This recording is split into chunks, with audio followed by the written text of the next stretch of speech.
Hi guys, এটা আমি কি করলাম, বমি করে দিলাম কেন? তো তোমাদের সবই বললো, তোমরা ভিডিওটা দেখতে থাকো। তো গাইস, মারা গেছিল হাবড়াতে, আর হাবড়াতে বাচ্চার বিরিয়ানি এনেছে। দেখো গাইস, বিরিয়ানিটা এত থার্ড ক্লাস ছিল না, দেখো দেখলেই হয়তো তোমরা বুঝতে পারছো।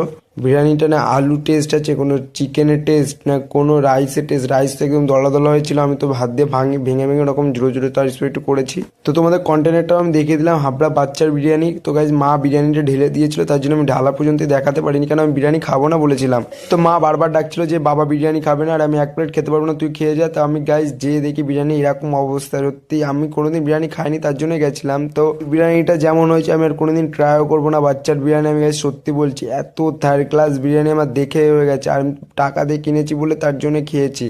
আর সত্যি বলছি গাইজ, আমার কোনো ভিডিও করার কোনো ইচ্ছা ছিল না, কিন্তু এত ফালতু বিরিয়ানি বানিয়েছে, তার জন্য ভাবলাম যে তোমাদের আমি একটু বলে দিই যে সবাই একটুখানি দেখে কিনবে। তো অনেক ভাইরাল হয়ে গেছে, তার জন্য লোকে না দেখেই বলছে যে বিরিয়ানি দাও। এরকম কারণের জন্য যে ভিড় হচ্ছে, নাকি বিরিয়ানি সত্যি ভালো বানায় আমি জানি না, কিন্তু আমার এই বিরিয়ানিটা একদম বাজে বানিয়েছে। আর বাচ্চার এই দোকানটা হলো হাবড়া যে স্টেশনের পরে যে দোকানটার প্রথমে ও ভাইরাল হয়েছিল, সেই দোকানেরই বিরিয়ানি এনেছে মা।